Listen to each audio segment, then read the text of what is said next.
I ran up a check, I might do it again. Enemies close, had me thinking they're friends. 10 toes down, I'll be free until the end. Crib outside the city, I don't feel safe in my hands. Took so many years, I'm just waiting for the wins. I'm in debt to no one but the one who took my sins. I do it for real, there's no reason to pretend. If I do it once, I do it again. Add it up, bankroll, euro, peso, add it up, I'm just doing me, everything is on me, oh you matter what, add it up, bankroll, euro, peso, add it up, I'm just doing me.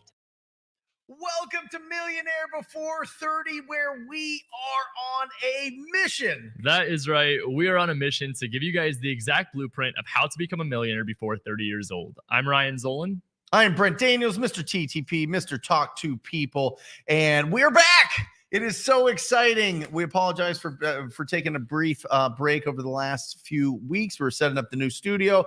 Ryan's been traveling. I've been traveling. Albert's been traveling. It's been wild, but we are back, and we are so excited because we are going to be breaking down how to find incredible deals on the MLS. We've got the master here at finding those deals, but before we get to that, we want to introduce Albert Bowie. Albert, how are you, brother? Fantastic. Still smiling, baby. That's it. Still smiling. New studio. Let's rock and roll in this thing. So a lot of changes.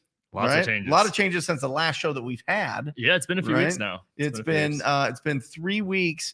And in the last 3 weeks, we have seen in our market a decrease 10-15%. Yes. Like literally in 6 weeks. Yeah, and I mean there was no waiting, there was no like build up to it. It was just overnight. All of a sudden the listings went from 4,000 to 8,000 to 12,000, 16, just about 20,000. 20,000 listings. Yeah. And this is happening all in every major market. Correct. And this happens when obviously the interest rates go up and people's buying power goes down, inflation goes up. The government does this to make sure that the bank, the federal bank, central bank gets more money in. So they take about 2.5% of everybody's mortgage every single month, because that's where it goes to, the interest rate payments. And then the rest goes to the bank and they get the money supply down, which brings inflation down, which gives us to a new normal market. Yep. That's what's happening. So with that, buyers are going, right? Cash buyers are really being tight on their numbers, really tight on their on what they believe their max allowable offer is in the properties that they're going after, because their after repaired values are decreasing on a monthly basis. So this is really important to know, because typically on a flip, it takes 90 days to 180 days. That's 3 to 6 months to get that property cleaned up, ready to rock and roll. And so they're like, okay, if we're decreasing by 5%, 6% in the next 3 months, 6 months, that could be significant. So we need to make sure that we're buying really solid deals. For sure. And we talked about that, I believe, on the last show, where we were saying that like a lot of times when you're calculating your numbers, you've got to factor in that most buyers are going to assume that the market's going to go down another 10, 15, maybe even worst case scenario, 20%. Awesome. So our offers are extremely low. Yep. But okay. Let's break it down. Let's get into the meat and potatoes. Guys, obviously this is a participation show, so make sure that you're putting your comments in, putting your questions in the comments section. Make sure that you're squatting up in the section. Make sure that you're putting any of the successes that you've been having this week in the comments section, so that we can ring the victory bell. But without further ado, let's jump into the computer. And Ryan's going to show you from the start. Let's go all the way back. Let's start this thing at the beginning. He's going to be going with Redfin. We always want to give you resources that you don't have to pay for initially, so that you can get going. Obviously, the ones that you pay for are going to be better quality. You're going to be able to do a lot more things with them, find better deals typically, but this is a great way to find some opportunities as well. For sure. And like Brent said, I mean, we want to give you guys the free resources. So there's Redfin, there's Zillow, there's Trulia, there's Realtor.com. There's a number of these sites. The reason we're using Redfin today is because they've got a couple cool filters, and it seems like it's one of the easier ones to use. But I also want to tell you guys, I have not used Redfin with MLS before. So if I'm going to show you guys today, very first time using it, that we could find properties that we want to go and target and write offers on, you guys could do it too. By the way, I suggested this because you do your business from the actual Correct. MLS. A lot of people watching this don't have access to the MLS because they're not licensed, or maybe they don't have somebody that can give them their login to get in there. So Right. That's why Ryan's going through this, just so that everybody can pull these lists. And it's a little bit more work when you're doing this way, but not much. For sure. Yep. So we're at redfin.com. We're going to start off there. Now we can do any city we want. We're going to just show you guys our crazy market and identify at least 5 to 10 properties right from the start that we'd go after. So we're going to put in the city. We're going to go and say Phoenix. It's right at that big search bar when you first log on to the site. Yep. Now, this is going to show you everything available for sale in Phoenix. And you can see we have 5,184 homes out of this entire list. What you want to do is go up in the top right corner right here, make sure I'm circling it, all filters. Click on all filters. And I want to just make sure we're making this very clear for you guys. The one and only filter that we are going to be showing you, aside from the keyword, is going to be days on market. The reason being is that days on market is the most important pain point that you can target right now while people are going through and selling their houses. So anything that in the past we've said was sitting 10 plus days on the market, my team was looking at. Well, now we could say 30 plus days on market we're looking at, because we've identified that if they have to make another mortgage payment, if they have another month of being in the house, maybe it's the situation pushing on them to be able to buy the house they're under contract for and they need to sell that house. You don't know until you call, but I want to even show you guys a step further. We're going to look at houses that are 45 days plus on market. So first, to recap, we're at Phoenix. We're on the filter side. Yeah, scroll all the way up whenever you select it, so because we're see that? Yeah. I see. Yep. So we're going to scroll all the way down. Where is it at? Days on market. You just passed it right there. Time on Redfin. There we go. Time on Redfin right here. 45 days. So more than 45 days. And then They got some rust on them. absolutely. They're growing moss. Okay? These are properties that are just sitting on the shelves. These are the ones that you want to go after, because people get real nervous when they put their property on the market. I don't care if it's vacant, especially if it's occupied. Absolutely. You know, if it's occupied and people coming through and you don't know, and your life gets interrupted all the time because you're not sure if somebody's going to be, coming in and seeing the property and wanting to showing. The interesting thing, and I didn't even see this until right now, is there's a fixer-upper right here that you can select. But let's do the keyword first. Let's do investor. So remember, in keywords wise, we've talked about this in other episodes. There's invest, there's investor, investments, as is, motivated, cash, Handyman. TLC. Use all of those keywords. And so as you guys can see right here, all 59. I did, 59. I took it down to 59 homes, 45 days plus on market in Phoenix with the keyword investor inside of it. Now, this is a lot of homes. So you want to identify, like, what are you looking for? Maybe when you're talking to your buyers. I like that one. This one, the I 245? like that one. This one. I like that one. All right. Yeah. Let's take a look at it. You guys make sure you're working with your buyers. So understanding what they're looking for first is going to make you a better investor, because if you know what you're looking for before you're going on the search, you're not going to have that either imposter syndrome, or you're going to have those limiting beliefs of, I don't even know what I'm looking for. Yeah. That's one of the first steps I think that is so crucial, especially right now. And we're not even just going to show you guys how to find these deals. We're going to go through some strategies as to how you can find buyers. So this is the one that Brent picked up. By the way, yeah, I'm a little bit biased because Kenny, I called this one. This is one of the ones that I called on the YouTube video. Yeah, because they want $350 for this house, and it's absolutely horrendous. 276. Yeah. On these properties, I go in and I offer 30%. Of course. 30%, which would be like $115,000 on this property. And people are over their skis. They're out of their mind thinking that they get $350,000 for these properties. But this, like, look at this. This is so rewarding. You know what the best thing about this is? When somebody goes in and invests into the community, invests into this property, and turns that thing from looking like an absolute turd into something that is beautiful and that can bring pride to the neighborhood. That is why we do what we do. I am telling you, there's obviously we love making big income. Ugly houses, big checks. But this is what we're talking about. We're talking about going after these properties, and they're on the market. Now, go ahead and what would be your approach here? Dude, okay, so honestly, you say 30%, and I was like, man, at first when you hear that, you're like, that's really low. But looking at the properties, this could even be a teardown. Like, that's how bad this condition is. I think that I want to make sure we're squashing all limiting beliefs about MLS deals. It's got a clawfoot tub, though. That's nice. What people need to understand about this is that we're going to hear all the time there's no deals on the MLS. Of course, usually price is going to be the biggest holdback on this, but if you have opportunities in properties like this that are sitting active on the MLS, this is not going to sell at $350,000. They're going to end up having to either price drop or hold on to the property. And I think the ability for you to go back and watch what Brent did with a cold call on this, I mean, that's value. What happened when you offered 150? Oh, he doesn't need to sell it. Of course. He's looking for partners that he would carry a note on it.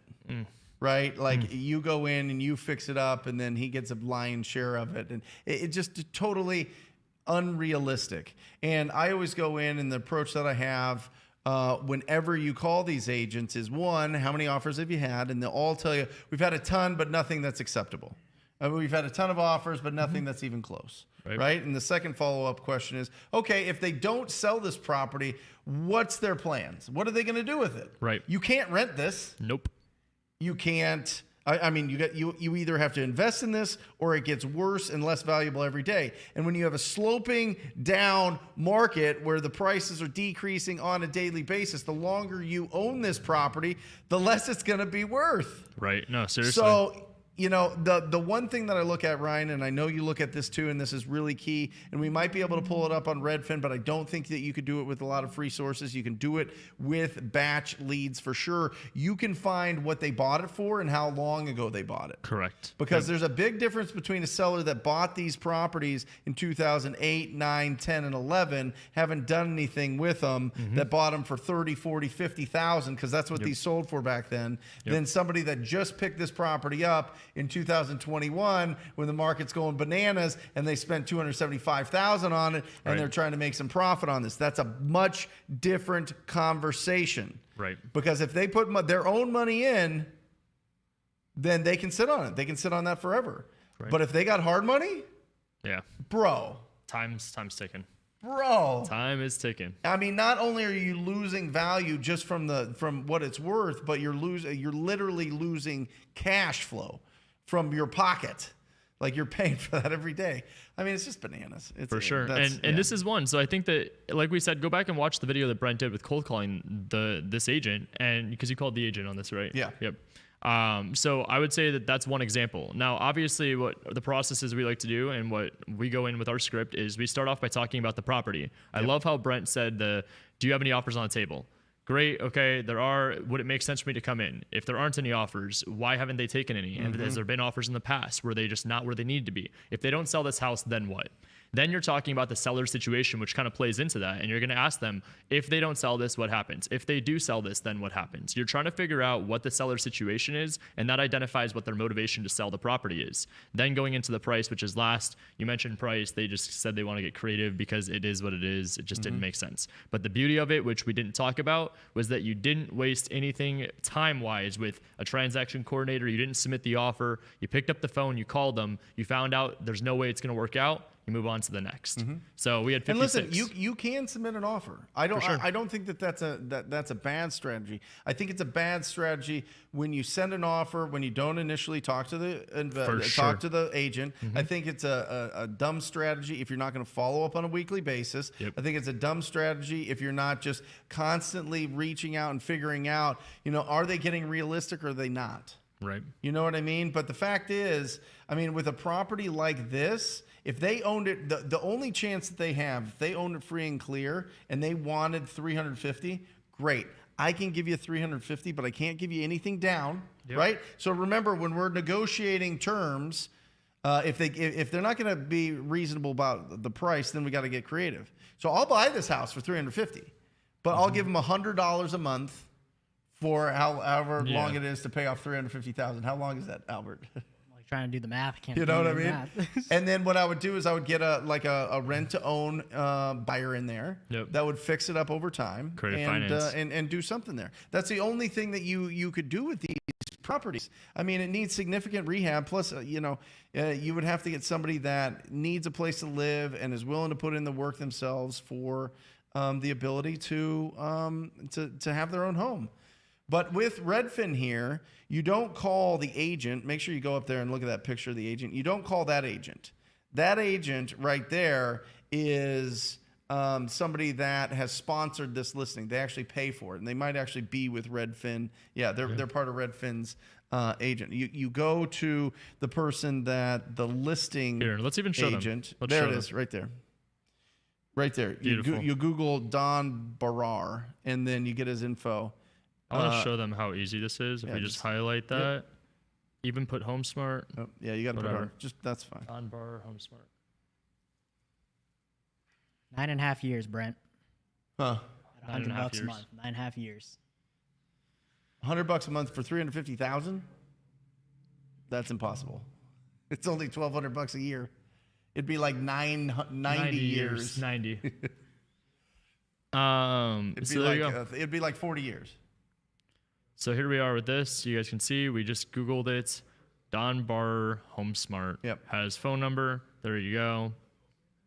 Happy hunting. Yep. Happy hunting. And then you call them up and you see and you follow up. That's the important thing. Every agent, I would say 95% of the time, the agents are going to stiff arm you and put up their shield for the seller and say, no. He doesn't need to sell it. Okay, great. So you're telling me that he's wasting your time? You don't say that. You don't say. Do not say that. Don't cause friction in that. But just be like, hey, listen, I'd love to put together a deal here, but. Oh, so the sales history, it doesn't even show, right? No, it doesn't. It doesn't show that so he's probably owned this for a while. If I had to guess in this situation and just the condition, I'm going to assume they've had this property for a minimum of like 7-8 years. Yep. Minimum. Yep. But that's just one property. I mean, this is the beautiful thing about this is that we're obviously going a little bit more in depth trying to show you guys and go into full detail, but we could have gone in and out of this, made a call. How long was the call? 10 minutes, 15 minutes? You don't waste too much time. You're able to go, identify, see if it's a deal or not, move on to the next one. That's this entire industry. Whether you're texting, cold calling, door knocking, driving for dollars, it's all a numbers game. So that was just opportunity number one. We know where it needs to be. You guys know that our price is $150. Go lock it up less than $150. You know where to bring it to. Yep. And that's it. That's it. I mean, that is the whole approach. Now, remember, I talked about on the live show last week, you can reverse engineer this real quick. I'm going to do this real quick because you can go to, let's just clear this thing out. Yep. You can do the purchase.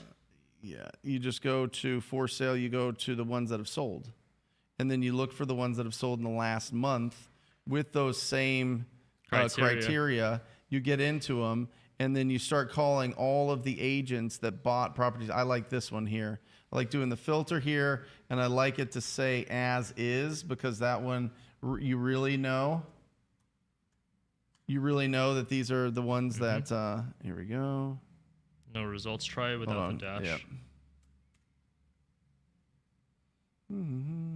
Do we have it for sale or something? There we go. There you go. There we go. 163 homes in the last 30 days that have sold with as is being inside the description somewhere in the property. And then you just look for the ones that are a little bit rougher. You go in, perfect. Oh my gosh. So now what do you do? What do you do once you find one that's sold? Hell yeah. That is what I call living room. If you can't live in this room, I can't help you. You know what I'm saying? That's why the rooms like this are why they call it a living room. I'll tell you that. I will tell you that. So there you go. You go down there. You go Shane Saunders. No, you go to Buyer's agent. The buyer's agent. Does it have? Where did it go? Sold. I know they're in here somewhere. You find who the agent was on the sale. Where was it? Is it all the way down? You find the buyer's agent on it, or. And I think, just so you guys can make note of this too, understand that what we're doing is we're finding the address of a property that we knew was a remodeled house. It was a property that needed to be bought by an investor. Someone's not going to come in and buy that as a primary residence because it needs renovations. So if you can find an investor that's going to come in, who's the one that represented the investor in the transaction? That's right. If it's a buyer's agent, you could call that buyer's agent. Why? Because you know that they already have the relationship with the investor. Bought with. Sorry, it was right under listed with. Bought right here. Google that. Boom. Now you're talking to Martin. Martin, listen, I got a smoking deal in right by a property that you just represented in 85027. I've got an incredible deal, and I wanted to see if your investors were still buying. And boom, now you've got somebody on your buyers list that represents buyers that are buying right now as is properties. Yep. It goes both ways, right? I mean, it's absolutely incredible what you could do for free. And if you get access to the MLS, this is like a breeze. It's absolutely a breeze. You could do so much more. So squat up with an agent in your market or just do this yourself. But I want to encourage you to always be going out there and squatting up with people in our industry because, one, they're going to give you referrals. Two, they might have buyers for your deals, whatever it is. So start having more conversations with real estate agents. They're not scary. They're humans. A lot of them just got into this business a couple years ago just because they went to the 90 hours of course training and they took a couple tests doesn't mean that they like are, super, highbrow and they're just going to hold you down or anything. They're going to be cool with you. For sure. What do you think, Albert? I love it. I think it's our time to get creative with it. Yep. One of the terms that I found success in searching so far is pride of home ownership or never been on market. Those are the homes that some people just have never listed. So since they never listed, I already know it's outdated. Most of the time they're outdated. So it's a perfect opportunity to say, hey, and they've probably paid off the mortgage if it's never been on the market. Yep. Great time. They have equity and motivation. There we go. Let's crack this thing open. Wow, we got 150 people on here. Wow, this is incredible. Guys, I am telling you, if you feel like this is getting you closer to your goals, subscribe to the channel.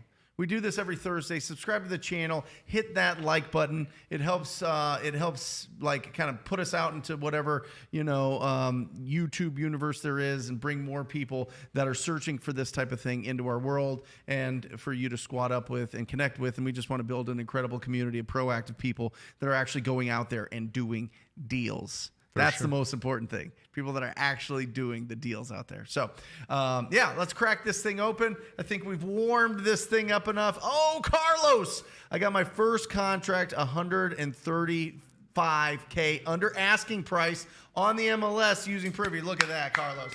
Let's go. Now let's talk about this for a second because I've talked to the owners of Privy. Yep. Obviously. Because I'm very important. I talk to the owners of every company in real estate. No, I don't know why I said that, but it's hilarious. Anyway, I've talked to the owners of Privy. Great people, great company. Are you using it? Are you not using it? Are you just using the MLS? What do you think of Privy? Have you tested it? Like, let's get nitty gritty and because people are going to have a lot of questions about Privy as a tool. Can you kind of explain what it is? Sure. So Privy is a resource that is tied to the MLS data. So if you're an agent, there's a program within Privy that you can get the contact information for the agents. If you're not licensed, there's a version where you're just an investor, but you could do the same strategy we did with Redfin. You could Google the information and get the realtor's info. Privy is basically like a cheat sheet to where you could go in and identify properties. You could comp them. You're able to see what your buy number would be. And then you could also see like the properties that, was this property a remodel? There's little features and stuff that are just obviously not in the MLS or other database softwares. So Privy is a fantastic resource. We do not use it in Phoenix because they're not in Phoenix. But they have it in Tucson, and then we also use it for Atlanta and Florida and Vegas. So those are some of our other markets. What I would say is that if you are in a private state, it is almost foolish to not have Privy, because if you are not a licensed agent and you're in a private state, that means that you can't get information easily. You have to rely on a real estate agent relationship to be squatted up with or a part of your team for them to be able to get the information for you. Whereas if you have Privy, you can get all that info too. So awesome. I love it. Love it. Love it. It's a great resource. Awesome. Put in the comments section if you agree with me that Ryan looks like a hipster Obi-Wan Kenobi. Put a 1 if you believe that, or a fire, or I don't know if there's a lightsaber. Is there a lightsaber? Yeah. Give me like a Darth Vader emoji. He's going on a plane. I'm just going to, Okay, so we're going to go side note, sorry. But like, I feel like it's not crazy to dress comfy for a plane, and I got the long sleeve because you got the air blowing down on you, and then you got the hood to go up. I get it. Headphones in, and peace out for 3 hours. I mean, and it's 114 degrees outside. It's the perfect time to be in a long sleeve black shirt. Albert's got shorts on. He sees, awesome.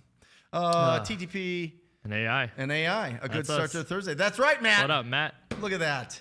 Look at that handsome beard. Look at that dapper gentleman. Looking good. Thank you, Matt. Thanks for being on here. Trevor just submitted 7 offers using Privy. Well, Trevor, let us know what happens with those 7 offers. If you get some response here during the next hour, we're here live for another 65 minutes. So let us know, get some action going, call them.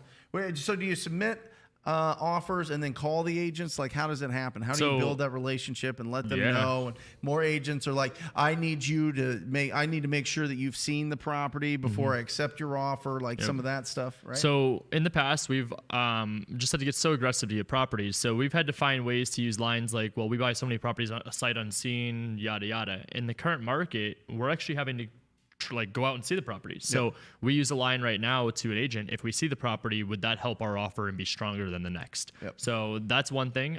As for what the process is, it's exactly what we said with the Redfin deal. You need to be calling the agents before you submit an offer. And I'm sorry if this is aggressive, but I think it is the dumbest and stupidest strategy you could do if you're just submitting offers without calling them. Like, you need 100%. To be on the phone with these agents, because if you're able to identify, for example, like the one that you called, you were offering $150,000 when it was listed at $350,000. That's $200,000 off its list price. I'm not saying it's unable to be done. We just had a guy talk about $135,000 off the list price. But had you just submitted the offer, you would have wasted your time. You would have wasted whoever did the paperwork's time. You would have wasted the agent's time, the seller's time. And then what? You don't have the deal at the end of the day anyway. So what you need to do is you need to go out there and call the agents. It's the same process. Well, and what I have found with the conversations I'm having with the TTP coaching students, when they submit an offer and don't call, and they accept it, and they offered way lower, and then I go and review what they did, I'm like, well, they listed it way too high. So I don't know if some agents are like, listen, we're going to start getting these offers from investors, so let's list it way high. So even if they come in at 50%, it's still above what you want. You know what I mean? It'll sit on the market. They'll automatically send us offer, and maybe we'll get it sold to a hedge fund because they're dumb, right? Yeah, that's a strategy. Can you see? Can you see an agent do that? Without a doubt. For sure. Without a doubt. So, I mean, just because it's listed on the market doesn't mean that that's what it's worth. A lot of people are listing it on the market based on things that happened 90 days ago. Correct. And by the way, when you're running your comps, it's 30 days. That's the cutoff. That's how crazy it is. It's 30 days. I mean, if you're in a market that didn't appreciate, ridiculous, like you went up like 10% over the last couple years, then fine. You can go 90 days back. I'm totally cool with that. But if your market went absolutely bananas, which most of the major markets did, there's no way you can use anything. Like, we were talking about that yesterday with the team, and I was like, I don't even feel like I can use a comp that was like 60 days ago, because it's so drastically different. You can't, like, right now. Well, and I've got a video coming out talking about boring market data made fun, which it's really not. I'm definitely not the numbers guy, but I'm looking at this thing. You can go on Zillow's home data, and you can look at every single market, what the average sale price is, and you can compare it to the month before in your market. And if it's not 100%, if it's under 100%, that means it's going down. And in some of these major markets, I mean, it's going down 3-5% a month. Yeah. When they get the data, when they get all of July's data in for Phoenix, it's going to be a bloodbath.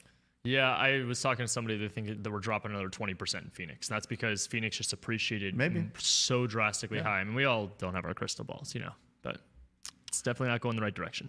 Right. Well, listen, once it goes, then the sellers are going to get realistic. And then all of a sudden, the people that are still around that have real strong business principles and actually built skills in this business survive and keep moving on. Are people going to take losses? Sure. Are people going to learn from it? Absolutely. Are people going to quit the business forever? For a while.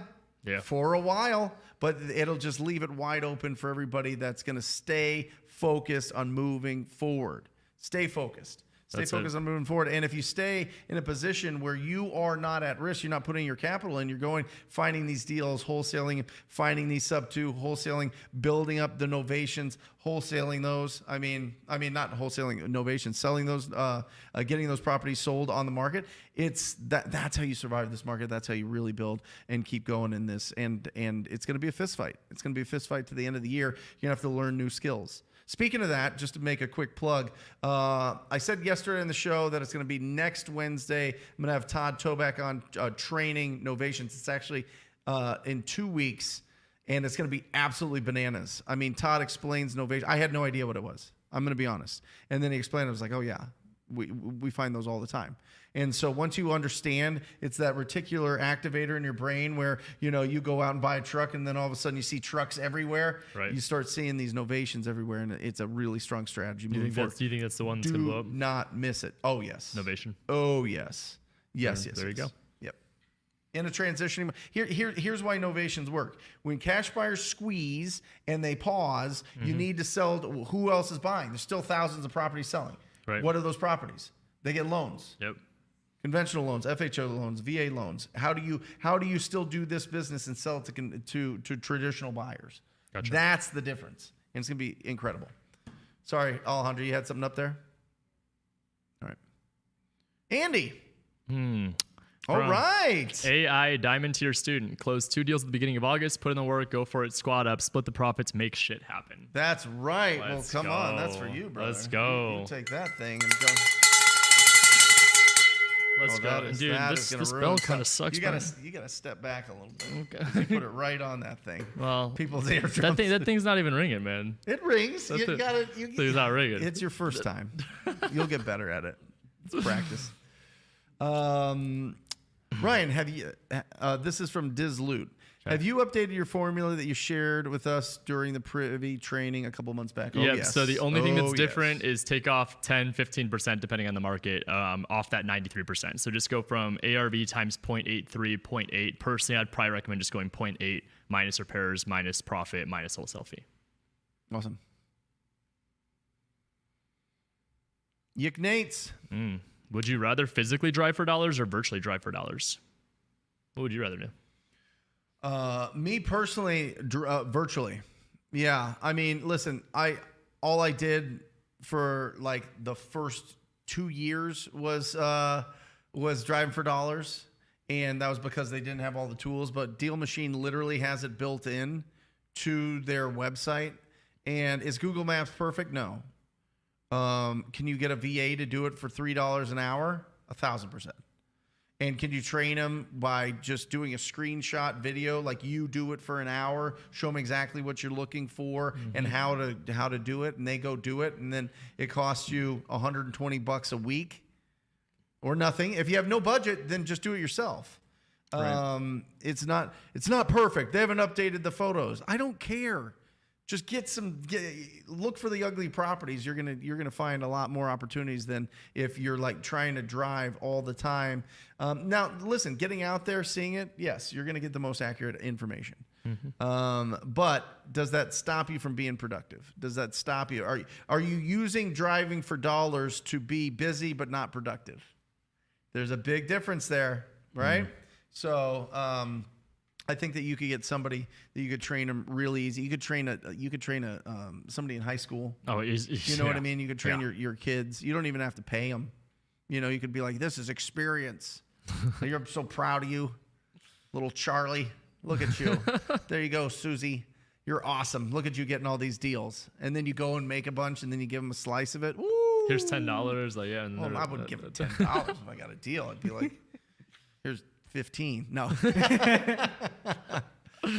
I just think, you know, with as much technology as we have now and as fast as it's going, I would go virtual, and Deal Machine's really easy with it. From Louis. Do I have to include my assignment fee on my assignment contract? Absolutely not.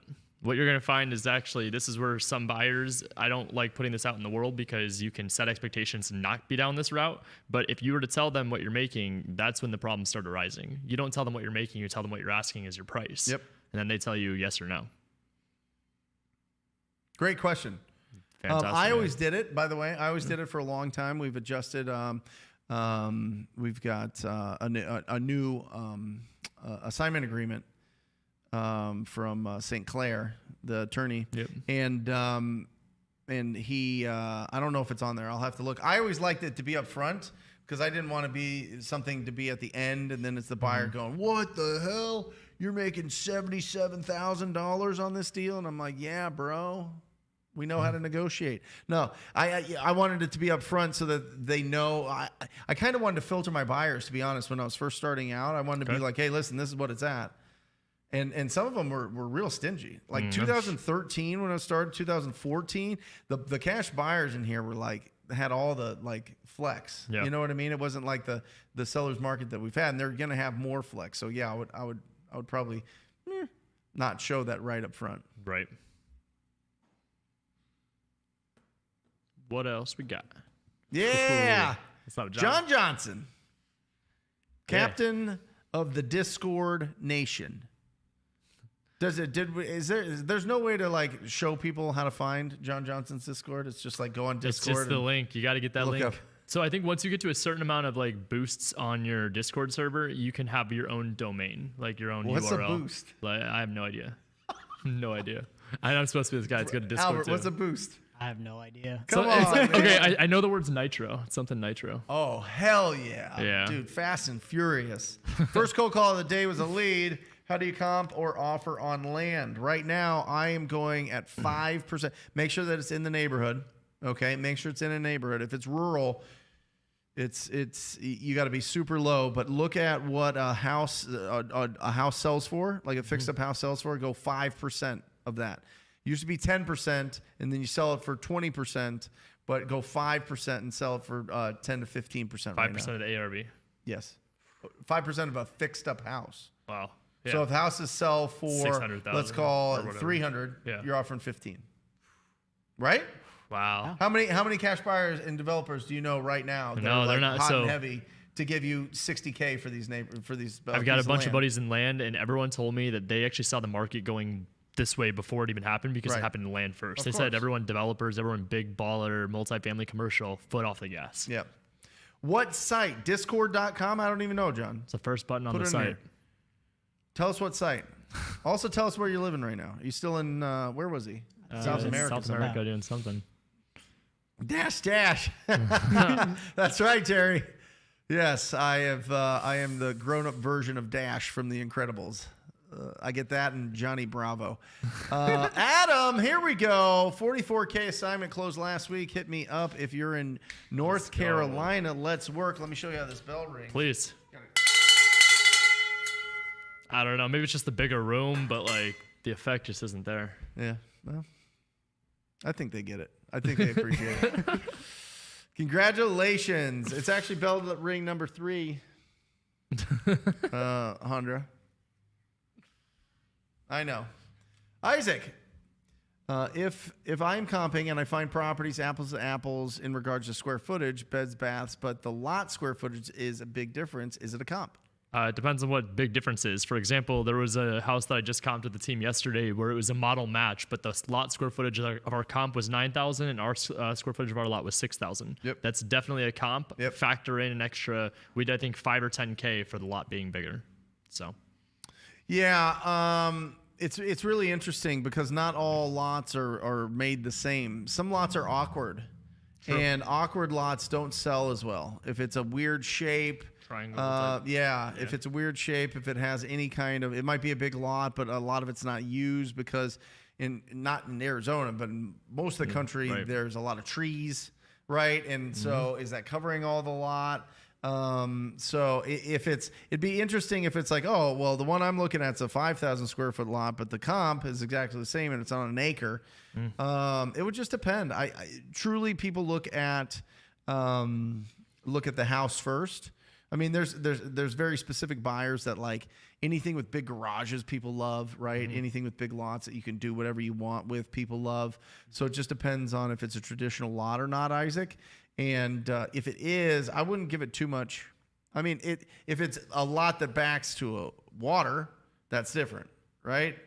But if it's a normal in the neighborhood lot, I don't give it too much. Maybe, I don't know, I'm just throwing something out here. Maybe 5%, 5% to 10%. Yeah. There you Argentina. Go. Yeah, there you go. It's extended 90 days. And then he's going to Brazil. Hey, man, at the end of the day, it's crushing. And it's the cost of living, he said. I think he said it was just like, cost is just so cheap down there, and you could one deal. Yep. See, my problem is I go travel like somewhere there. I start eating all the spicy food, and then I crap my pants for 3 days. You know what I'm saying? Like, I gotta like when you turn 40, you like got to take probiotics and shit. You got to take all sorts of things. It's wild, I'll tell you. Cool. Hey, Brent, I asked this question yesterday, but it kind of got interrupted by a TTP Squarebugs. What are some market-specific tips for a beginner wholesaler in the Las Vegas area? Yeah, I mean, listen, you're in a very transitional market. So just make sure that you're going 70% of ARV minus repairs, minus what you want to make on it. And I would look at the comps over the last 30 days, and I'd probably shave off 10% of that. So go 60% minus repairs. Crazy. Vegas is a great For market. real. It's not into you. Need to take extra shorts and pants. Yeah, for real. Oh, yeah. Yeah. If I could go down there and eat all that delicious food, hell yeah. Kyle Lewis, here we go. Just closed on a 12K assignment deal in Baltimore. Let's squat up if you're in this market. Let's go, Kyle. You like the little confetti? The confetti in the back. Wait till Matt gets rolling on this thing. He's had this thing up and messing around with it for like 72 hours. You know, it's going to be bananas. From Dennis, what is the deal that you make with an agent when squatting up to get access to the MLS? So keep in mind, like this is a question that like I got to figure out like a good way to answer it. I've tried a few times and I don't feel like I've done a good job here. Okay. What you need to do is you need to understand that they are not supposed to give you access to their MLS. So how can you get it is going to be a very, very vague question. You have to go in, you have to provide value maybe by having them be a part of your team. What can you do as another way of value to where they may be willing to give you something like that? Well, if you're not licensed, what's the one thing that you're going to get when you're getting most offers out? Price is probably going to be not where it's needed. So if you're able to go direct to seller and do some marketing or have opportunities sent to you by other people, and it's more of a listing, what you could do in return for MLS access is give them some opportunities and leads for listings. And the reason I say like it's always been like a struggle to explain it is because when they give you that MLS access, they're going to have that sense of what's going to stop you from going around me. Like if at this point, like if you have the information, you're going to go call the listing agent directly. So another thing you could do too is for every like maybe 3, 4, 5 deals you write as an offer, maybe have them write one of the offers for you. Find ways to collaborate and make it a win-win scenario. So that way you're not just taking from the relationship in MLS data. I don't know if that makes sense or not. Curious to know even your opinion. Honestly, Dennis, if you want a friend for life, learn novations. Yeah. It's all on the market. And by the way, you can put in the new wholesale contract that we have lets us put every deal in the MLS. Beautiful. Every deal in the MLS. So there's a lot that you can do there, Dennis. There's a lot of collaboration. Plus, once you're out there doing incredible things, you could teach them what you're doing. You can show them what you're doing. That's you don't have to be business partners with them, so to speak. I mean, you certainly can if you feel like that's the best move for you, but you can just show them what's going on, right? And so. Also, here's the thing. The technical way to do it is you can have an unlicensed person get access to the MLS. They have to get permission from their broker. Right? If they find out that you're using their login or whatever else, they'll get a slap in the hand. They'll be like, hey, listen, we'll cut you out of this thing. Correct. Right? So that's another option, but what is it called? Being an assistant or something like that? You want to see something crazy? We'll keep answering while I'm looking this thing. But unlicensed assistant or something. Yep. From, I don't know if it's Mr. C or Marcy. How do I come up with EMD to put a house under contract with the real estate agent? So EMD on a deal is what's going to give you the equitable interest, the legal ability to actually go out and wholesale it. What you need to understand about EMD is that I don't want this to be a limiting belief of yours. The EMD is the easiest thing in the entire transaction to get. What you could get it like for EMD, there's people that will be gap funders that will come in and they'll fund the deal. I'm pretty sure Pace has a thing called the Gator lenders where they'll come in, they'll fund the EMD and they'll take a chunk of the deal. You could do a private money investor, pay them for it. The alternative too is that what you're going to have to understand is if you don't have EMD, you're going to have to give up percentages of the deal to get it done. But what I want to make sure I'm challenging people with this, and I said this at an event I spoke at a few weeks ago, but I want you to know that, like, don't have the mentality that you're giving away 50%. You're getting paid 50% of a deal that you wouldn't have had the ability to close because you didn't have the EMD. So in reality, if you actually want to change the mindset, you got paid 50% to learn and to take part in something that you really shouldn't have been doing. So find a relationship where they can fund the money, but then you give them 25, 30, 40, 50% of the deal, and then you get all your EMD in yourself. Then you start building up that nest egg and you're able to go and do transactions. Check this out. Let's do it. Matt, can you put the, look at this, top lobbying 2022, National Association of Realtors, $27 million, okay, right? $27 million. 2021, National Association. They are the largest lobbying union, right? Second, in 2020, $84 million. What are they lobbying for? What are they lobbying for? They lobby to have a monopoly on the MLS. Wow. That's what they lobby for, right? They lobby for, I mean, it's, you have a few million realtors that pay the fees. And the reason I bring that up is if they know that you're giving your access to the MLS to people that are unlicensed, they will smack you down. No, well, that's one of the biggest no-nos. Don't do it. I liked what you said about the unlicensed do it. assistant. That's the unlicensed assistant. That's the way to do it. That's the way to do it, guys. Yep. What I meant with access is like sit there with them, pull the list, work with them. Correct. And that's where I think that just specifying that on a further level, I want to make sure we're just not, I'm not telling people to go out there and be like, go get the license information and all that. But or get a license. I mean, that's the route I always tell people. I've paid the fees for 18 years. Privy or MLS, should I get licensed in Cali or focus on virtual wholesaling in hot markets? First of all, if you're in Orange County, California, yes, you need a second market for sure.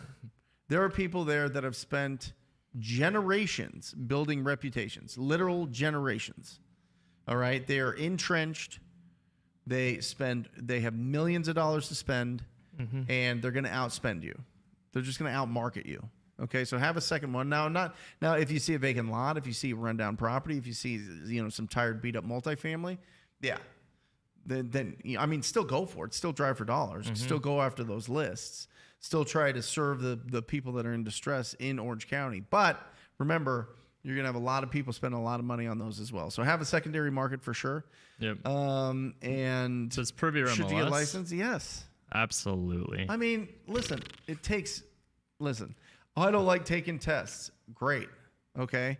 But if you did and you get access to the MLS and now you can go and get way more doors open because you're licensed with agents, it's going to make you way more money.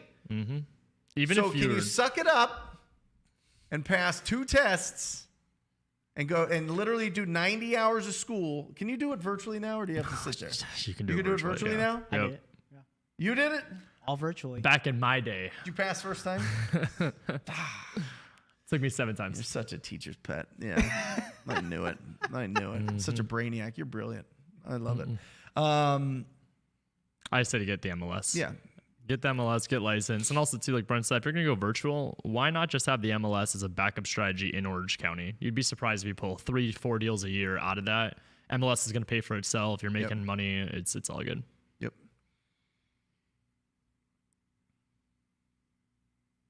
The veteran. I have a commercial residential deal. Sellers motivated, partnering with an agent in a unique market. Need help, please. Always great content, gentlemen. TTP. That's right. Talk to people. So what? What market? Yeah. Let us know. Is that a question? I think so. I have a commercial residential real estate deal. Partnering with an agent in a unique market. Need help, please. Okay. Yeah, what market? How can we help you? Let us know. Let us know, veteran. Samuel, there he is. Old Wolfhead himself. I want to acquire 3 STRs. Short-term rentals. Okay. By the end of the year with no money out of pocket through terms and PML. Private money lenders? Yep. How would he's on the next level. How would you recommend I do this by using agents? So we actually just had Luciano. Shout out to Luciano. He was in the office yesterday with the team. We're trying to learn a little bit more on the creative finance thing. So what I will tell you, our only strategy, because I can't obviously give you any results, we did this yesterday, was that what we're doing with creative financing is that we're going to agents and telling them that we could pay higher than an offer they have on the table. So the first question is asking, do you have anything on the table? Yes, great.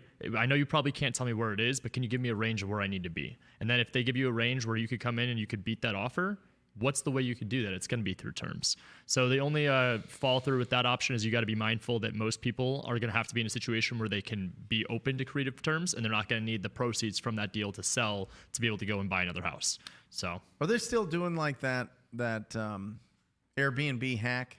The arbitrage or whatever? Yeah. Yeah, that's Luciano has that, yeah. Explain it. I am not the expert on this, but I mean, I can explain it. Please. But I just didn't know if I didn't ask Luciano's doing anything different. I mean, I can explain what people are doing like a couple years ago. 3 or 4? He's got like 3 or 4. Essentially, you go and you put, you find somebody that has a rental property. Sign the lease. You tell them, hey, listen, I want to totally deck out this property and turn it into a short-term rental. I want to lease it from you and then short-term rental it on the market. And so you lease it for $1,500, $1,600, $2,000. And then you put it on as an Airbnb, and you do all the stuff, and you charge whatever, $150 a night, $200 a night. You make $3,000 on it. They get $2,000. You get $1,000. Correct. And then you just do that over and over and over. The thing that I just can't speak on clearly is that there's a lot of moving pieces. That would drive me crazy. A lot of moving pieces. That would drive me crazy because you don't own the property. You're just getting cash flow. You're just getting cash flow until you don't. And then you gotta redo the lease, and then you gotta deal with it. I mean, I don't know. I think that it's I think it's a way to get some cash flow coming in. I bet you could get 10, 20K a month. But I don't know how consistent it would be. The thing that just scares me, what if you can't rent it? Right. Like, yeah, I don't know. Yep. New Hampshire. Oh, fantastic. So what is the question? How can we help? There's something with a residential and commercial deal, but I don't know. He needed an agent. Give us the juice. Give us the details. All the deets. Yep. Favorite list to pull right now? What are you pulling? Yeah, we're going after anything that's dated, that's not necessarily totally destroyed. So I don't care how long it's been owned. So I'm kind of removing that length of ownership. I'm just looking for those properties that were built between before 1980 and stuff that's really kind of in like dated condition, but not like destroyed. Lipstick. Something that you can get a loan on, but that you can't. That it's not totally destroyed. That you have to only buy it with cash. That and calling agents and lowballing them. I mean, just to put it bluntly. Yeah. Calling agents and strongly negotiating with them. Negotiating very, very strong. With properties that are over 90 days on the market and giving them 30 to 50% of what they're asking. We pulled 2 lists. The first list was agents that have done more than 5 transactions on the year so far, which a title company or a broker can pull that list for you. And then the second one was we pulled cash transaction, anyone that's bought a house in a specific area under $700,000 in the last 30 days. Yeah. So find your buyers, find your agents, put yourself in the middle. You're good to go. Awesome. Nathan. How do you guys do your numbers when the end buyer is going to be a buy and hold investor? I always do my numbers as a fix and flip. So the one thing inside our formula we change is where it would be desired profit from the end buyer, desired return from the end buyer as well. So figuring out what their return, are they looking for a specific cap rate? Is there cash flow? Like what's their situation? Kind of figure out how you can reverse engineer the formula into what they're looking for. Is there a specific formula that you guys use with buy and hold? No, to be honest, in our market, we're not a buy and hold market. We're an appreciation market. We're a flip market, so we don't sell a tremendous amount to buy and hold unless it's multifamily. And with multifamily, they're running off of cap rates, they're running off cash flow, they're running off of all of that. Something that you want to just pay attention to, Nathan, is typically in a deal, they're going to want, like in a flip, they're going to want to make 15 to 20%. You can cut that in half with a rental. that they're going to want, 7.5 to 10% equity. That would be sweet if they can get in there and do that. But they're not going to. The difference between really a fix and flip and a rental is the condition. Rental property owners typically do not want to spend over $30,000 renovating these properties, right? It takes too long. They want to get somebody in there. They want to get somebody excited about the property. They don't want to go and do a full renovation. That's not their bread and butter. What they want to do is they want to get people in there and it's in rent-ready condition and they can just kind of carpet and paint it and get them in there right away. So one, make sure it's not a significant rehab. And number two, they don't need as much equity in it because they're going to buy it. They're going to hold it long term. And it just depends, Nathan. It depends on what market you're at. What I would do is if you're in one of those markets that has prices that are kind of lower, under 150,000, under 100,000 for sure. I want you to Google turnkey rental properties and talk to them. And those guys buy, it doesn't matter the price because they're going to typically fix it up and sell for way more to cash investors, like attorneys and doctors, whatever. They do a great job marketing to all the knuckleheads that aren't in our industry that end up buying these turnkey rentals. People beat up the properties. There's no profit on these things, but they buy it for depreciation, and then it goes. It's not a strategy that any of us should do. Seriously. Or whatever, live your life. But I wouldn't do it. But you can talk to them and see what prices they're buying at in your market, and then make your offers based on those because you know that you've got a buyer there.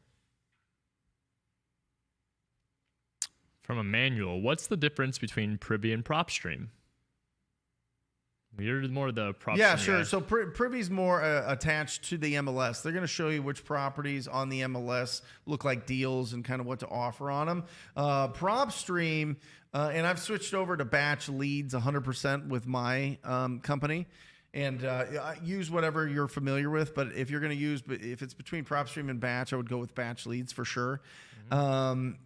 Basically, you could pull all your lists. You can get the story of the property. You can understand what they bought it for. You can understand when they bought it. You can understand who bought it. You can understand, is it vacant? Is it occupied? Is it absentee owner? You can pull all the different specific niche lists, the pre-foreclosures, the divorces, the tax defaults, the liens, all of these things, code violations, all of those things you can pull by equity. So it's for pulling lists, it's for comping properties, and with batch leads, you can press a button and get the most accurate phone number for them. So that's why we've really switched over. We were pulling things from PropStream, putting it into batch leads, but now batch leads is caught up with their technology that my team prefers it. So that's what I talk about. There you go. They've got 2.0, 3.0? 3.0 is coming out next month. Bananas. Bananas. Yep.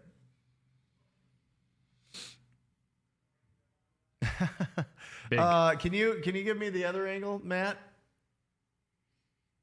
On this screen, just to kind of get a little bit of idea here. You can't tell, but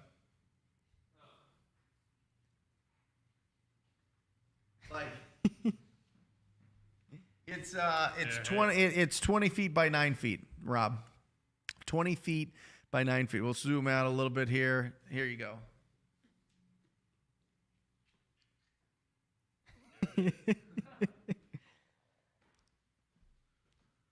It was super cheap too. I'll tell you. I mean, you could just get one of these for your house right away. Yeah. No, it was certainly an investment, but well worth it in my opinion. So we're going to do some exciting things, but 20 foot by 9 foot LED wall. Fume. Is it better to use a local wholesale friendly title company near where you live, or should you try to find one where the property is located? Wholesale friendly title company all day. As long as it's now, listen. There's some nationwide brands, and I think that there's going to be more online brands that are going to do a really good job, and it's going to be super easy. But I really like anybody that you trust. More important to me is your relationship with that escrow officer and the communication that they have and the speed that they work. Like, you need somebody that is an absolute savage, and I'm telling you, some of these escrow officers, every escrow officer that we work with is an absolute savage. I mean, they are working, they're up, they're thinking about title and escrow all day, every day. They know everything. They've been through everything. They live it. They breathe it. They love it. They love it. That's who you want. And as long as it's in the same state, you'll be fine. Correct. Yeah, which is great. And by the way, most of it's not like, I don't want you to think, like, I think when I was starting out, and maybe this is just an old school thought, and maybe that's because I started in 2004, but I always thought, oh, well, the buyer goes to the closing table, the seller goes to the closing table, they sign the documents, they shake hands, they spit in their hand and shake, and it's all done, right? No, nobody ever meets typically, and the title companies do mobile notaries most of the time. So listen, mobile notaries are everywhere. I mean, you could be in the top of North Dakota, and there's going to be a mobile notary there. You know what I mean? So,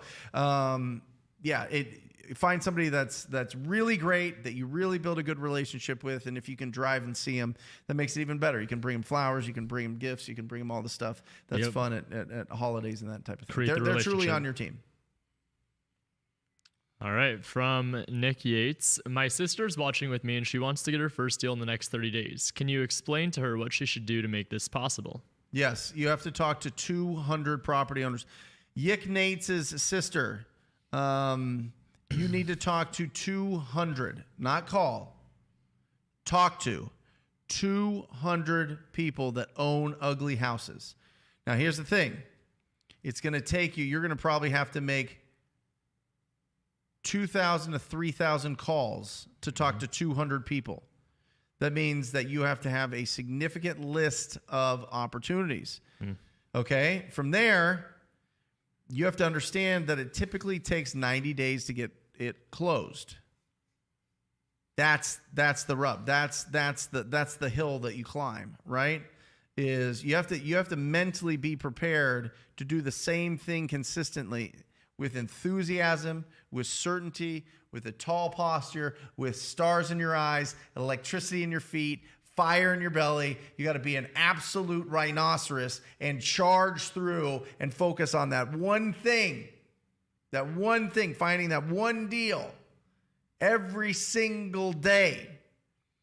Singular focus. You got to charge and charge and charge and charge. You got to shut out all the noise. You got to not let doubt, distraction, or disappointment pull you down. The 3Ds that pull us down, and then you're unstoppable. And then you're building skills. But most people want to leverage all of that. They don't want to do any of it. They want to hire somebody that has no experience, no passion for this business for $3, $4, $5, $7 an hour to do that work for them, and they end up not. It ends up not working. And if it does work, it only works sporadically, once or twice here and there, and you can't build a real business. So the beautiful thing is, you go do that, you strap it on, you start charging like a rhino, and you win. You talk to enough people that own ugly houses, you can't lose. Can't lose. Or talk to agents too. So there you go. Little sis, maybe big sis, I don't know. But go after it. From Michelle. Good morning, gents. Have a great day. Going to work on calls this morning. San Antonio, Texas. I hate that I don't have time during the week. Love your reply the other day, Brent. At least I'm not giving up. That's right. Listen, it's just doing the work. The problem is everybody wants to be busy and not productive. People want to work, and this is I used it yesterday, and I absolutely love it. I think I'm going to just put it up somewhere or get this tattooed on my body somewhere. Do it. Don't let learning lead to knowledge. Let learning lead to action. Jim Rohn. Don't let learning lead to knowledge. Let learning lead to action. You know the equation.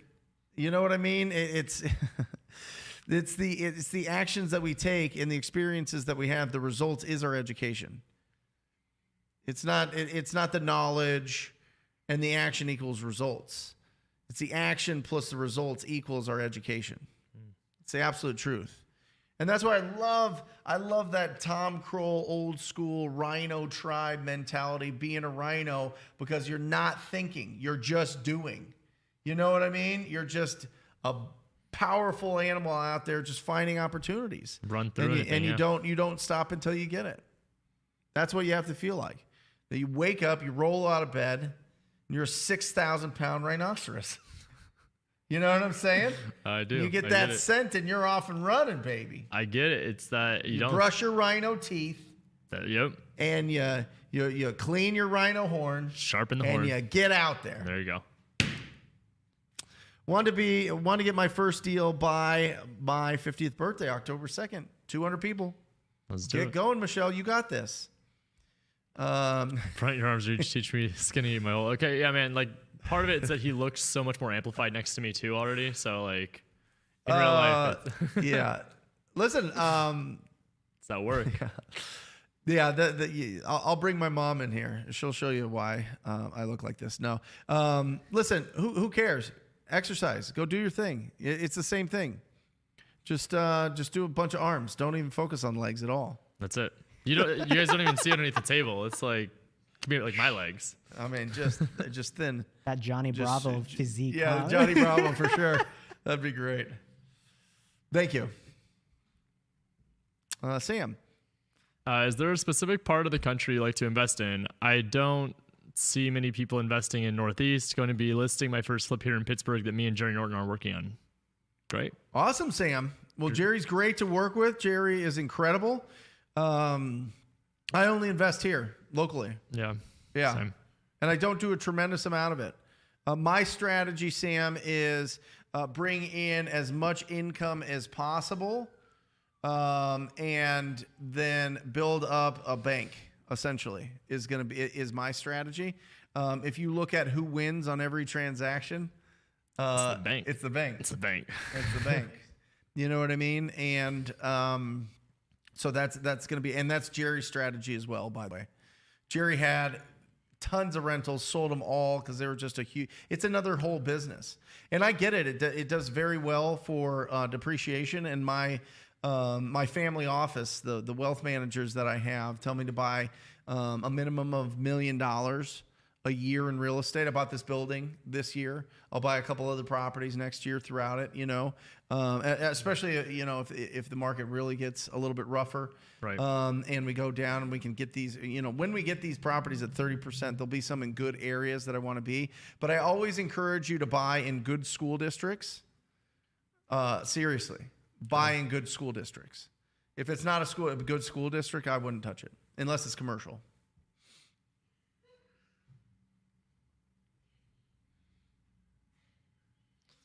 What market do you recommend? I'm in New York City and everything is inflated. Looking to get into virtual wholesaling. Yep. Welcome to the marketplace. Everything is currently inflated and on its way down, but still inflation, it's just relative to the market you're in. So if you're in New York City and you're finding that it's just overpriced, I'm more curious to know what you've done so far. How many buyers have you talked to? Is it buyers that are telling you that the properties you're sending them are too high? Is it just what your assumption is on the market and what you're seeing? Is it the activity and so many deals going on that you're getting beat out on? I'm curious to know a little bit more information. As for getting into virtual wholesaling, it's personal preference. I would say that if you're in a marketplace that doesn't have enough people, absolutely virtual. We're doing virtual in Atlanta, Florida, Vegas, and then some parts of Texas. What markets do you know? Listen, when you're starting out, the toughest question is this a deal or not a deal? Which means, what is the value of this? Mm-hmm. And once this is looking beautiful, or if it's getting rented out, what price do I have to get it for to be able to make a profit on it, right? Don't overcomplicate it. Deal or no deal. So if you understand the values in certain markets, that's going to be beneficial. If you don't understand any values in any markets, pick where you like. Amen. I mean, make sure it's a major market. Make sure that there's buyer activity. But the more you overthink it, I mean, I would probably go in disclosure states and not non-disclosure states, because in disclosure states you have a lot more information that you can find out about it. But you could test both. The beautiful thing is, if you're being proactive out there, you just you pick 3 different markets. You get 300 addresses in each. Mm-hmm. You make some offers in each market. You talk to agents in each market. You talk to the owners of ugly houses in those markets, and then you figure out which ones you're getting the best traction. And then the flip side is, do you have buyers? That's it. Do you have buyers? That is everything. or join us in 2 weeks and learn novations, because you'll just put it on the market. And I think that you're going to see a lot more wholesaling going on the market. I agree. Direct to the market. From Kevin, what are some other ways to negotiate on-market listings in your favor other than dual agency and no representation and quick 20 to 30-day close? It's a great question. Albert, you want to say something? Sorry, I had to deal with an emergency. Reread that for me. What are some other ways to negotiate on-market listings in your favor other than dual agency and no representation and a quick 20, 30-day close? So what are some other ways we can negotiate aside from those three? Emotionally. Instead of logically, straight up do emotionally. I just got myself a buyer, traditional buyer, and I negotiated straight up emotionally. I leveraged the fact that this is going to be a family home. I leveraged the fact that it's going to be not for them, but for their kids. And immediately I got that contract $75,000 under its list. No questions asked whatsoever. So if logic isn't working, appeal to emotion. See what rapport that you have built with that agent. See where you can hit emotionally with the sellers, because most of the time, if you can't hit the logical side, you hit the emotional side. That does the bargaining for you automatically. The logical will come after, 100%. Kevin, make a friend. Make a friend. That's how you win. Make a friend and actually close deals. That's it. Make a friend, close deals, and they add them to your crew. And you get 30 agents to refer you 4 deals a year. Oh, shit. You're set for life. Jeez. Every year, you're the guy. Literally. You don't need 1,000 friends. You need 30. That's it. Make friends. Be dope. Go out there and just have a good conversation with them and build a relationship with them and let them know what you're looking for, and then close deals. That's it. If you close deals and you go there with confidence and you go there and you are doing everything so that you can help them grow their business, they will send you so many deals it'll make your head spin. Make friends. Make friends. Make friends that talk about you. I think that's the biggest thing that I'm starting to learn in this down of the market. Make friends that want to talk about you all the time. Yep. That say, he's the guy to go to. He can help. He can help. He can help. Have people just point other fingers for you. The That's referral, right? Yep. Exactly. Build your crew for sure. AR, what up, guys and girl? In the SoCal market, what is the percentage times ARV that we need to use based on the current market? And what would be the TTP offer price estimate for a quick estimate? That's a good question. I know it depends. You know, some of the you see San Francisco getting beat up. You see San Jose getting beat up. You wonder if you see LA getting beat up. You're wondering if SoCal is going to get a little bit of adjustment. I haven't seen it. I would just keep it the same at this point. I mean, listen, if you can go real quick and get it at 66% of Zillow, you'll sell it. You know what I'm saying? I mean, we were at like, go 80% of Zillow, go 90% of Zillow, go whatever Zillow says minus repairs and get it. You know what I mean? Like, if the market's probably still cooking, when you start seeing a lot of properties hit the market, you're gonna have to adjust that. But I mean, is there a better place to live in the country from a climate standpoint? I mean, it's absolutely incredible. So, yeah, you're always going to be in a good spot there. So I would start with 66% and see how it goes. If they laugh in your face, just see where it's at. And people buy and hold there just ugly houses. They'll literally sink their money into it and not do anything with them for like 10 years because it just keeps going up. They were it was insulated a lot during the downturn. John, I love it. Cold calling while this is in the background. Well, you know what, John? I'm going to give you one of these. Here we go.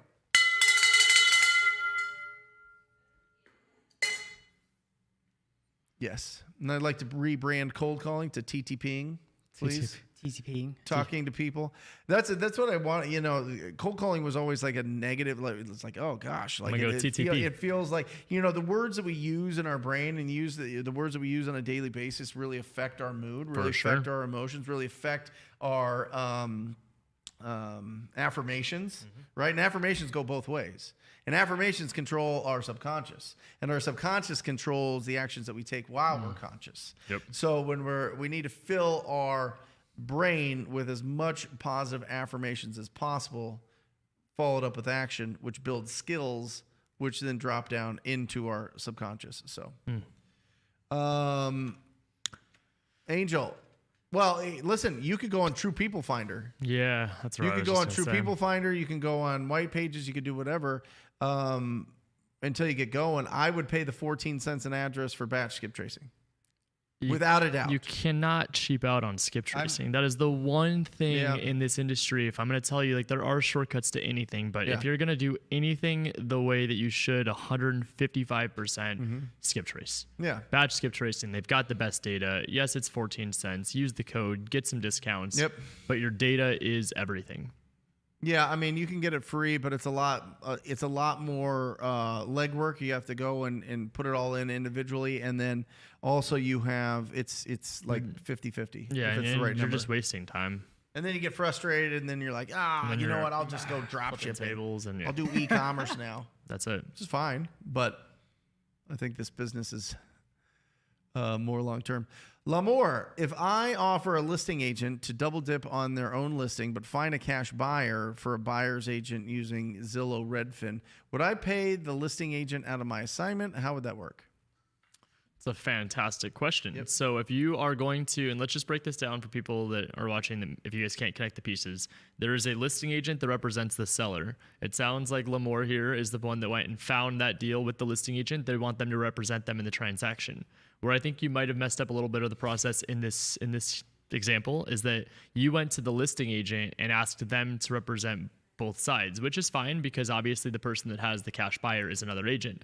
The downfall here is that the commission has to be paid to a buyer's agent. You could have a conversation with them where maybe it's not the 2.5-3% that's on market, but what they are going to be expecting is pretty close to that. So if your assignment fee doesn't allow that, you have to have a very real and honest conversation with the agent that has the buyer and say, I can only pay X amount of dollars on this deal.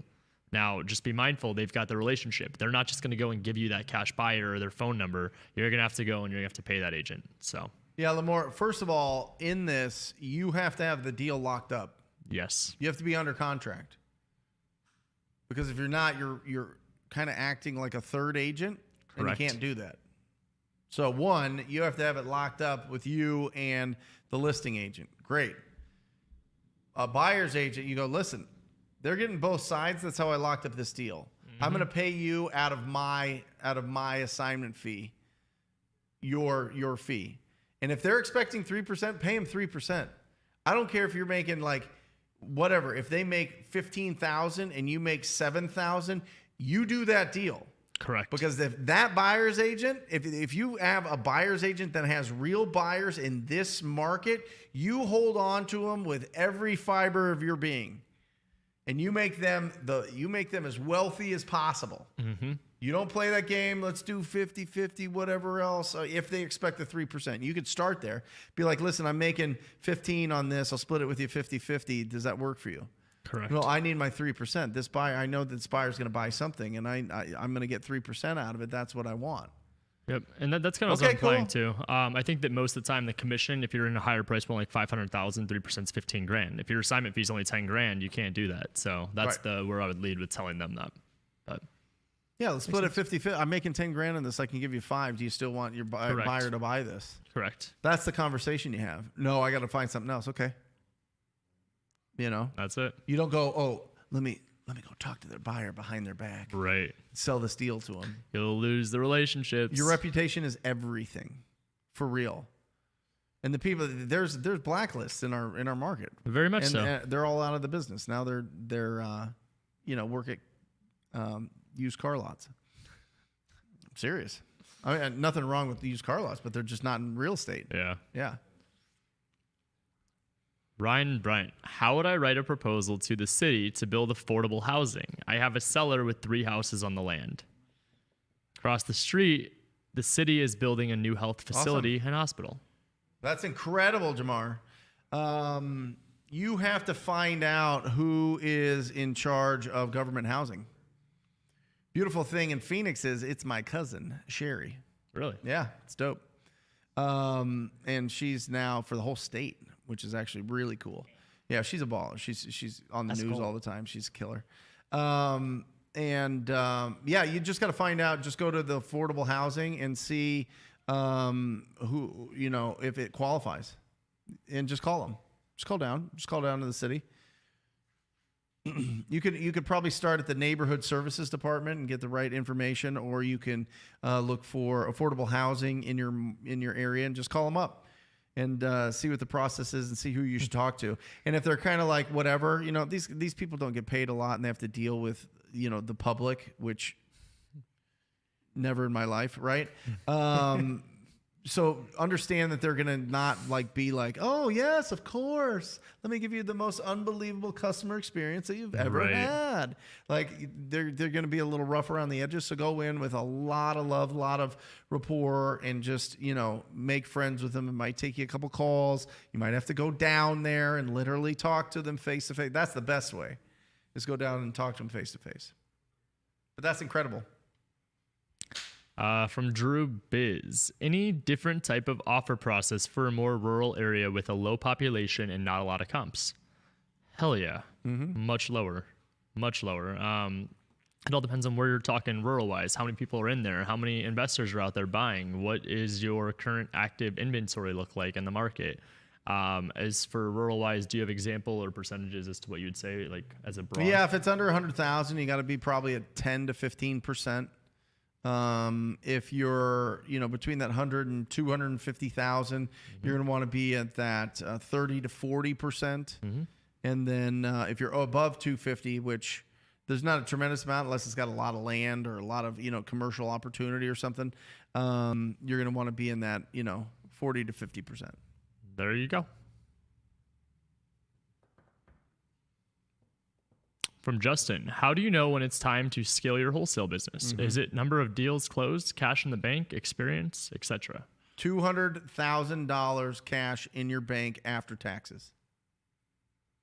I challenge all my students to do that, because the fact is, when you get to that point, that means that you've probably made a significant amount, if that's after tax income.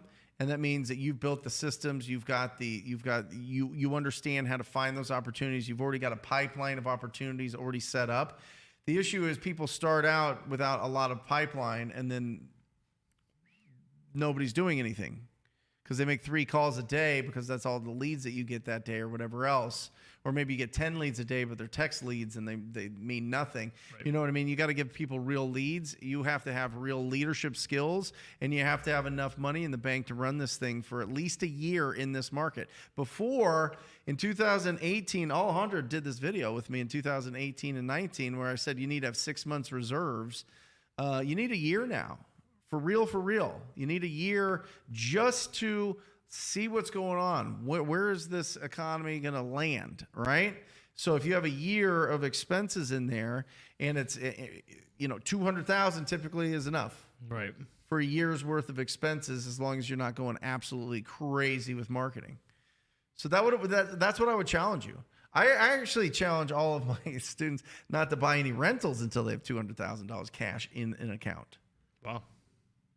I just think that it's once you learn how to bring in the cash flow, that helps you build out everything from a much stronger position, and then you're not totally stressed and anxious all the time because you don't have the cash flow. For sure. And then when you're bringing people on into your world, you're financially responsible for them and their family. Like they're putting their finances in your hands. Now they're going to trade their skills and time and efforts for that, for those financials. But you better have your shit together, mm-hmm. or you're going to devastate families. From Lamore, when locking up deals with agents, do I still record a memorandum like we do with off-market deals? No. Hell no. No. Lamore. You want to burn a bridge with an agent? No. You want to waste your time? You want to... I don't know. There's a lot of people out there that teach memorandums. I never got on board with it. I don't know. There was one deal where I was like, okay, I'm going to do it on this one. And I still just couldn't find myself to do it. I've done 2 in 9 years. Yeah. What's your reasoning for not doing it? I feel like just mentally, it's like you're assuming you're going to get screwed. And if you think you're going to get screwed, you typically get screwed. That's fair. You know what I mean? So We'll do it if I don't even remember what this is. It's like wacky situations where another investor came in and put a memorandum and tried to do a contract and tried to do some other things without the seller even signing. It was a whole mess. Gotcha. So stuff like that. Yeah.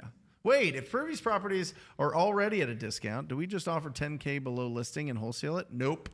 No. I am telling you, if it's on the market for over 30, 60, especially 90 days, and it hasn't sold, too overpriced. 8 billion people are saying it's not worth that. It's overpriced. Everybody has exposure to it. Maybe not 8 billion. I don't know how many people get United States internet data, but everybody in the continental U.S. Can look at that, and people that want to buy in that community are like, no, I don't want that. And then they've got all these offers in that are lower, and they're not taking that. And remember, when an investor right now, cash buyers, if they see that it's on the market for $240,000, it's not selling, but you lock it up at $210 and try to put it out at $225, but it's on the market for $240. No. It's not even close. 30 to 50% of MLS. I am serious. Privy is the MLS. Like, it has access to MLS data. So if you see it on there at like 250, it's not just 240 like Brent said. In that specific example, if it wasn't around 150, 160, I would tell you it's off. Yep. And that might even be too high. Yep.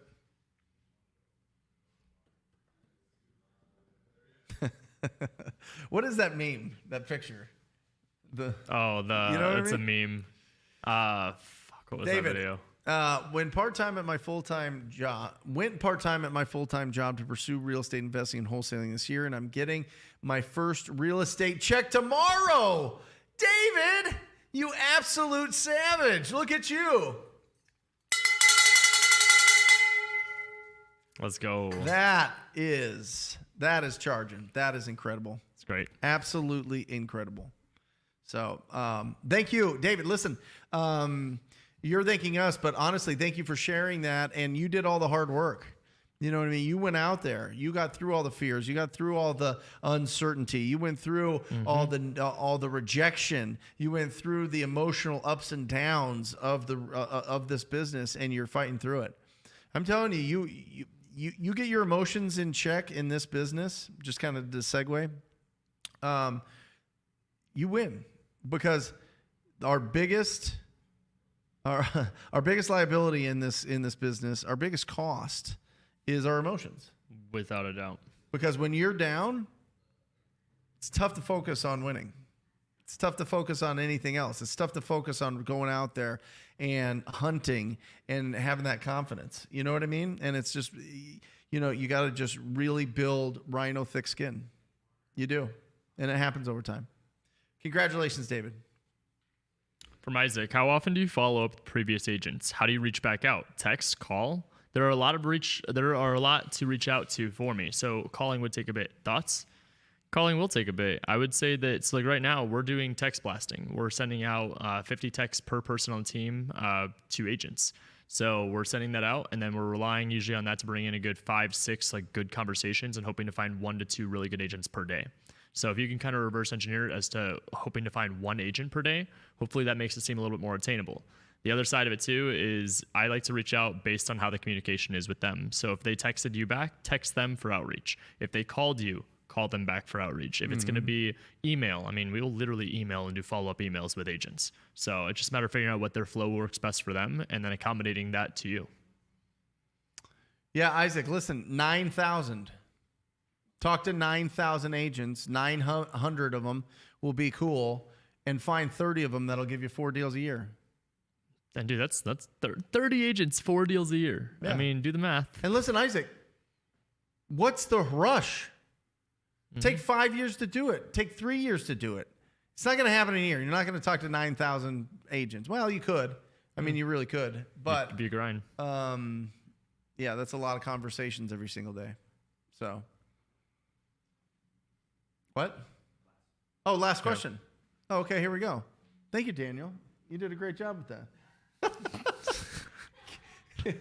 He came up and he's like, no. Ashley, This is great stuff. So happy I joined this podcast. Finally locked up and MLS listing at 30%. Ashley, this is what I'm talking about. St. Louis. Ring this like over here, please. So hold. No. There you go. Done. We're done. Listen, that is bell ringing that is is the most awkward bell ring I've ever seen in my entire life. Because you got I me. didn't know You if got I me. was holding it, you were holding it, or You fucked me up, Brent. Yeah. You fucked me I up. did. You're holding it. I did. It's fine. It's fine. I did. We got plenty of time. All right. 30%. There you go. Now, That's it. listen. Sell it. Get it sold, Ashley. That's it. Get it sold. I want to know that you sold it, and I want you back here next week, and I want you to tell us how much you sold it for. And if it's in St. Louis, send it to me. I got a buyer. Awesome. Let's go. All right, that's the show, guys. Thank you for joining us so much. Ryan, tell everybody where you're going to be today or tomorrow. What's the event? I'm heading out after this, heading to the airport, hopping on a plane. We're going out to the Hustle Harder event out in Milwaukee, Wisconsin. So I'm going to be speaking. I don't know if it's Friday or Saturday yet, but I will be speaking there. It's Tony Romero's event with a bunch of crazy. Who's been on the show? Yeah, crazy, amazing guys. We actually have about 20 tickets to give away. So if you are around the area of Milwaukee, you're going to drive in, fly in, send me a DM. I'll get you guys some free tickets. Would love to connect with you. Awesome. There you go. Albert, final thoughts? He's sealing deals over there. He's putting out fires. Are you sealing deals? I really am. Nice. That's all good. Final thoughts. Yep. This is an awesome period. Touching on that networking thing, it's an awesome period to build relationships. You know, networking is not just going out, handing out a business card, talking to them, and never hearing from them again. It's truly putting a face to the name, talking with them, following up, and really being a personal level, because that's how people remember you. It's not because I met you at the Starbucks and I gave out the business card. Yep. It's, oh, you touch base with me every week, every month. You cared about what's going on in my life. Thank you. Here's how I'm going to help you. So get out there, network with people, build good relationships, because that's what's going to carry you when the wave isn't there anymore. Love it. There you go. And remember, and I was talking before the show, whenever you're reading a book, listening to a podcast, or watching a show like this, it's not what you get out of this. It's what this gets out of you. Like, for real. None of this matters unless you're out there taking action. So whatever it is that you're putting into your mind, make sure that it's getting action coming out. And that's how you really build a successful business and become A millionaire before. Hey, there we Let's go. go. See you guys. Love you guys. Bye. I ran up a check, I might do it again. Enemies close, had me thinking they're friends. 10 toes down, I'll be free until the end. Crib outside the city, I don't feel safe in my hands. Took so many years, I'm just waiting for the wins. I'm in debt to no one but the one who took my sins. I do it for real, there's no reason to pretend. If I do it once, I do it again. Add it up.